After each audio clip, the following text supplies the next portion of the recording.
Center-left candidate Daniel Scioli is leading exit polls in Argentina's election, but it is not clear if the vote will go into a runoff. Mr. Scioli was handpicked as candidate by two-term leader Cristina Fernandez de Kirchner, who is constitutionally barred from seeking a third term. The head of the campaign, led by his main challenger, center-right Buenos Aires Mayor Mauricio Macri, says the election is heading for a second round. A runoff would be held on November 22. Argentina C5N television network said Mr. Scioli had won by a large margin.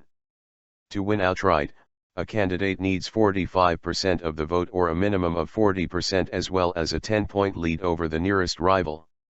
Mr. Scioli, the governor of Buenos Aires province, is a former world powerboating champion who lost his right arm in a race in 1989.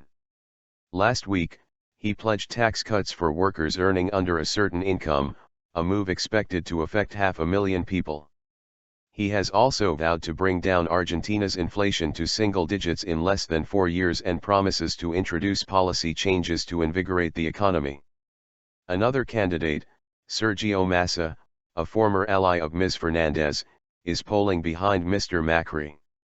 There are 3 other names on the ballot paper, with 3 2M people eligible to vote. Long queues formed outside polling stations from the early hours of Sunday. Ms. Fernandez, who stands down after 8 years in power, says she leaves Argentines a better country. "We are voting today in a completely normal country," said Ms. Fernandez said after casting her vote in the Patagonian town of Rio Gallegos. In previous decades, Argentines always went to the polls in the middle of a serious crisis, she added. Ms. Fernandez said achieving stability and leaving Argentines a normal country was the promise made by her late husband, Néstor Kirchner, when he took office in 2003. He died in 2010, 3 years after handing over the presidency to his wife. Whoever wins the presidency faces significant economic challenges. While the country gained strength after a financial crisis in 2002, its economy, the third largest in Latin America, has slowed in recent years, with GDP growing by only 0.5% last year.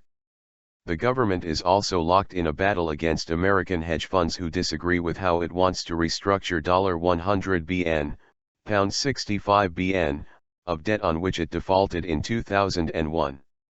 While the firm successfully sued Argentina for repayment, Ms. Fernandez refused to pay.